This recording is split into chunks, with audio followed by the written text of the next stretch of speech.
What if everything you believe is older than you think? Creation stories, divine saviors, floods. They didn't start with modern religion. They echo ancient myths, whispered through time. But why do these similarities exist? Coincidence? Or is modern religion just recycled ancient myths? The symbols you see, the stories you hear, are they truly unique or retold legends reshaped for new eras? In this video, we'll uncover hidden connections, explore forgotten myths, and reveal truths that may shake your beliefs. If you think you know the origins of faith, think again. Is modern religion a continuation of something ancient or something more mysterious? Let's find out. Many religions share overlapping stories of creation, catastrophic floods, and divine saviors. Scholars and researchers have long debated whether these similarities indicate divine inspiration or simple cultural borrowing. Could these shared stories reveal an ancient narrative that has been passed down through generations? In this video, we'll explore major connections between ancient myths and modern religious beliefs, comparing stories, symbols, and traditions that may have been borrowed or adapted. We'll also discuss 3 major theories that seek to explain these connections. By the end, you might find yourself questioning whether what you believe today is rooted in divine truth or storytelling passed through time. Ready to dive in? Let's go. The core similarities between ancient myths and modern religions. Creation myths across civilizations. Creation stories exist in almost every religion and mythological tradition. The Sumerian myth of Enki and Ninhursag describes a paradise similar to the Garden of Eden. Enki, a god of wisdom, lives in a lush garden until divine actions lead to human consequences, a parallel to Adam and Eve's story in the Bible. In Hinduism, creation is cyclical, with universes born, destroyed, and reborn repeatedly, a theme also found in Norse mythology's tale of Yggdrasil, the World Tree, and Ragnarok. This raises a crucial question. Were ancient cultures sharing knowledge, or were they arriving at the same ideas independently? Let's pause here. Why do you think so many creation myths involve a paradise, a fall, or cycles of destruction and rebirth? Are they metaphors for human life itself, or echoes of a collective story? If ancient myths help shape modern beliefs, could it be that today's religious texts are just another iteration of the same ancient narrative? Let's keep digging. Flood myths. Coincidence or borrowed tradition? Flood stories are another recurring motif. The Mesopotamian epic of Gilgamesh tells of Utnapishtim, a man warned by the gods to build a boat and save life from a great flood, a tale eerily similar to Noah's Ark in the Bible. Both stories involve divine anger, massive floods, and humanity's survival. In Mesoamerican mythology, the gods flood the earth to cleanse it before creating a new generation of humans. The Aztec version describes how only a few survive by taking shelter inside a giant tree. Are these flood stories symbolic of real ancient events, like tsunamis or catastrophic floods, or do they share a deeper mythological origin? Ask yourself, could the idea of divine floods reflect humanity's shared fear of natural disasters, or is it evidence of cultural diffusion? Comment your thoughts below. But wait, there's more. Let's discuss divine figures who die and return, divine saviors and resurrection. The Egyptian god Osiris is one of the earliest examples of a dying and rising deity. After his death, Osiris is resurrected and becomes the ruler of the afterlife.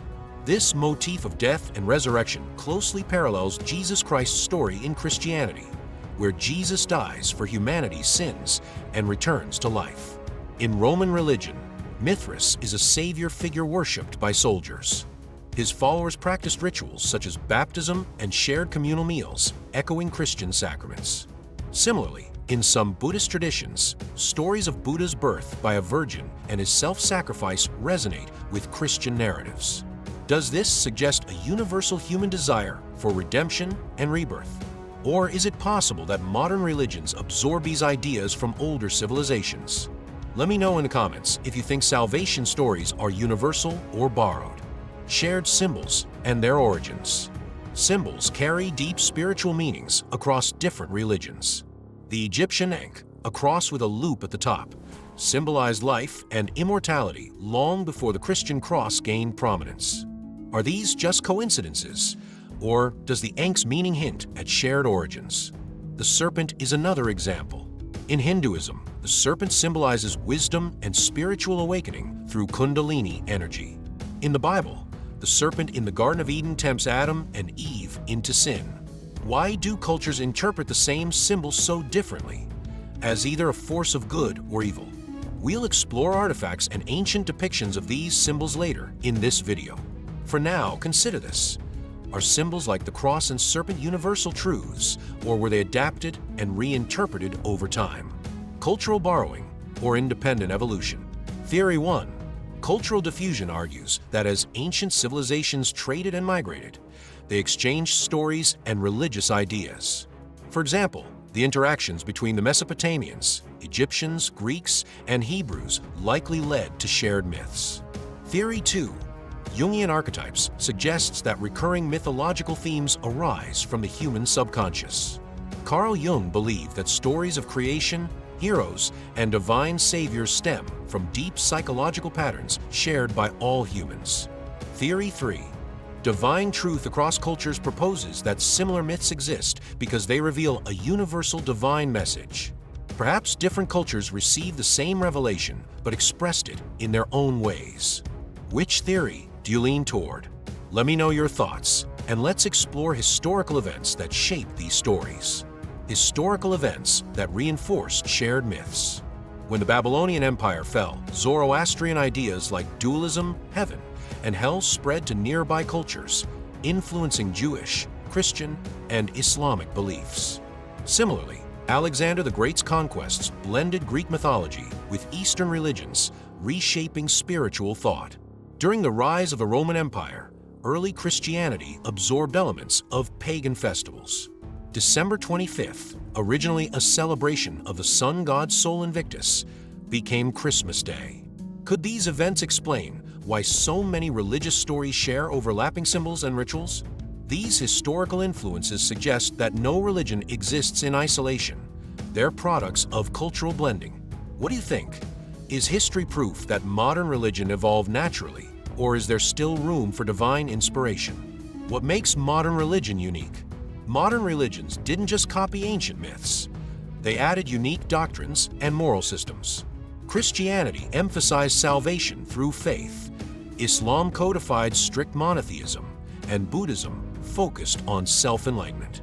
These innovations gave modern faiths lasting influence. Institutional power also sets them apart. Ancient myths were passed through oral tradition, but modern religions created organized systems, like the Catholic Church, that preserved and adapted sacred texts. Furthermore, modern religions often promote compassion, justice, and forgiveness, themes less emphasized in older myths. Do these innovations make modern religions distinct, or are they simply updated versions of ancient traditions? Counterarguments. Why some say modern religion isn't just mythology. Sacred texts, such as the Bible and Quran, claim divine revelation, not human invention. Believers argue that similarities to ancient myths don't imply borrowing. They reflect universal truths revealed by God. Unique religious experiences, such as miracles and visions, also distinguish modern religions. These experiences, believers say, confirm the authenticity of their faith. Lastly, historical evidence sets certain events, like the life of Jesus, apart from mythological figures. What do you think? Are these counterarguments strong enough to challenge the idea that religion recycles myths? Similarities between ancient myths and modern religions are undeniable, but interpretations differ. Some see these connections as proof of cultural borrowing, while others view them as evidence of universal truths. Perhaps the question isn't whether religion borrowed from myth, but why these stories continue to resonate. Are they part of human nature, or do they point to something greater? Myths and religion have shaped humanity for millennia, but are they connected or something more mysterious? Share your thoughts in the comments. If you enjoyed this video, leave a like and subscribe to Ancient Chronicles for more hidden stories from the past. Don't miss our video, The Real Story of Medusa, Betrayal, Revenge, and the Monster Within, linked in the description and the card. See you in the next journey through myth and mystery.